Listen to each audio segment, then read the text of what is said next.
જય શ્રી રામ. આપણા આ 18 ખાના આ બાજુ અને 18 ખાના આ બાજુ આ રીતે છે એ બની ગયા છે અને બંને બાજુ એક એક ઇંચની જગ્યા, એટલે આ બાજુ 2 ઇંચ આ બાજુ 2 ઇંચ બંને જગ્યા થઈ ગઈ છે. હવે આ રીતના ખાના થઈ જાય પછી આપણે એને દોરવાની શરૂઆત કરશું. તો દોરવા માટે આ બાજુથી આપણે 6 ખાના ગણશું. 1 2 3 4 5 અને 6 અને અહીંયા આપણે નિશાન કરશું. પછી આ બાજુથી 6 ગણશું. 1 2 3 4 5 અને 6 તો અહીંયા નિશાન કરશું. પછી આ બાજુથી આપણે 6 ખાના ગણશું. 1 2 3 4 5 અને 6 અહીંયા નિશાન કરશું. પછી આ બાજુથી 6 ખાના ગણશું. 1 2 3 4 5 અને 6 અહીંયા નિશાન કરશું. હવે આ રીતે આપણે આપણું ચોરસ બનાવશું. આ બધા નિશાનને મેળવશું એટલે બધી બાજુથી 6 ખાના થશે.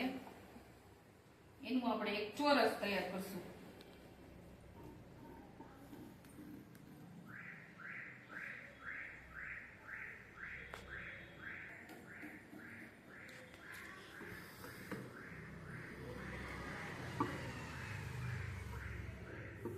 પછી એક મૂકીને અંદરનું ચોરસ કરવાનું છે ને.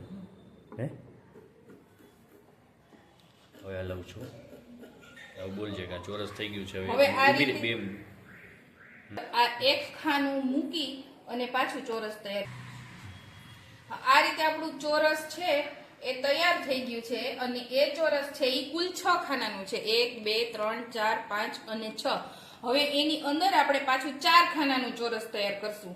તો આ એક ચોરસ લાઈન છે એ મૂકી અને અંદર એક ચોરસ કરશું એટલે એ 4 ખાનાનું ચોરસ થશે.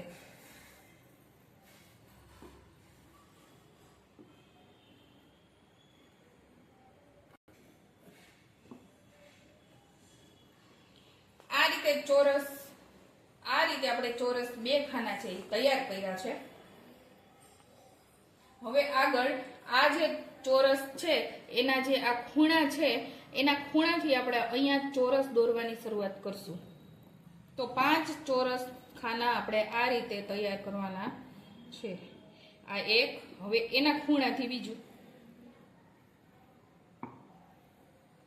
આ 2, હવે એના ખૂણાથી ત્રીજું, આ 3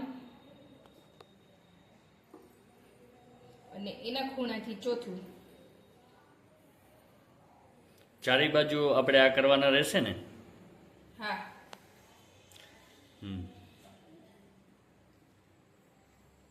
પાંચમું. અને આ પાંચમું. આ રીતે આપણે ચારે બાજુ તૈયાર કરી લેશું ને. હા, આ રીતે આપણે ચારે બાજુ આ જે ચોરસ તૈયાર કર્યા છે એ રીતે અહીંયા પણ 5, અહીંયા પણ 5 અને અહીંયા પણ 5 એવી રીતે. તો ચારે બાજુ આ ખાના થઈ ગયા છે, બરોબર ને? હા, ચારે બાજુ ખાના થઈ ગયા છે. 5 ખાના ત્રાસા એવી રીતે. હા, બરોબર.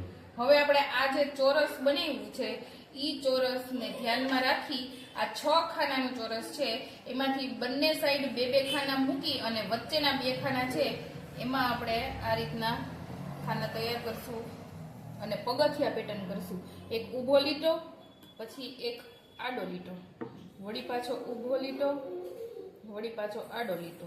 એવી રીતે આપણે 1 2 3 અને 4 ઈ સિંગલ કરશું. પછી 2 સુધી કરશું, 2 ખાના સુધી સીધો લીટો. પછી વળી પાછો અંદરની સાઈડ એક આડો લીટો, એક ઊભો લીટો, એક આડો લીટો અને એક ઊભો લીટો. આ રીતે આપણી આ પગથિયા પેટર્ન છે એ તૈયાર થશે. એ જ રીતે આ સાઈડ કરશું આપણે. આડો લીટો, ઊભો લીટો, આડો લીટો, ઊભો લીટો, પછી એ બીજા ખાના સુધી લઈ આવવાનો. આ રીતે આપણે પગથિયા પેટર્ન તૈયાર કરશું. આવી ચારે બાજુ કરવાની રહેશે ને. હા, આ જ રીતે આ રીતે દોરશું એટલે આ ચોરસ ખાનું આવી રીતના ષટકોણાકાર જેની અંદર આપણે 5 ધાન અલગ અલગ ભરવાના રહેશે એ પણ આપણે નેક્સ્ટ આપણે જોશું. આ જ પ્રમાણે ચારે બાજુ અહીંયા ને અહીંયા ચારે બાજુ કરી લેશું. ઓકે. તો આ રીતે આપણે ચોરસ 4 ખાના તૈયાર કરી લીધા છે પગથિયા સ્ટેપ વાળા. ત્યાર પછી આપણે અહીંયાથી આ જે ખાનું છે તેના આ જે મોટો લીટો છે 2 ખાનાનો એની વચ્ચેના ખાનામાંથી આપણે આ રીતે દોરશું. એમાં પગથિયા જ પાડશું.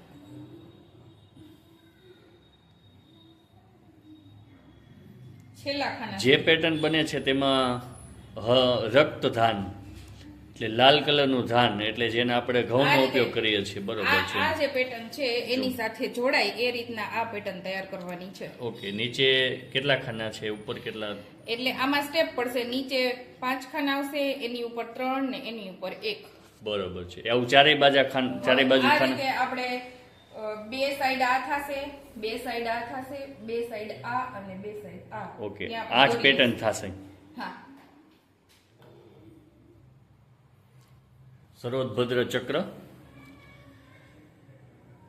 શ્રીમતી મોનિકા હિરેનભાઈ રામાવત બનાવી રહ્યા છે. એની ડિઝાઇન આ રીતની આપણે બની રહી છે.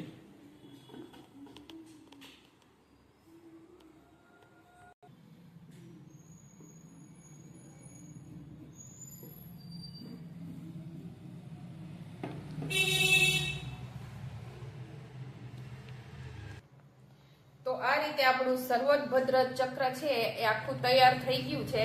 અને આ બધામાં આપણે ધાન ભરીશું.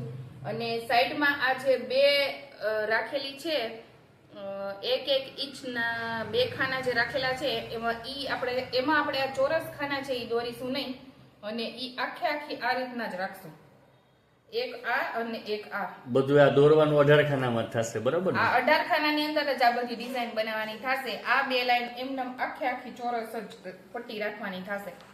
હવે પછી એના આગળના સ્ટેપમાં આપણે ધાન ભરીશું, બરોબર? હા, હવે પછીના આગળના સ્ટેપમાં આપણે આમાં લીલા કલરના, વ્હાઈટ કલરના આવશે આમાં ખાનામાં. પછી આમાં ગ્રીન આવશે, આમાં બ્લેક આવશે. એ રીતના આપણે આમાં બ્લેક આવશે, અહીંયા ગ્રીન આવશે. એટલે આમાં આપણે અડદ ભરશું. અહીંયા આપણે પીળું ધાન આવશે, જેમાં આપણે અડદની દાળ. આમાં સફેદ ધાન આમાં આવશે, સફેદ આવશે, જેમાં ચોખા આવશે.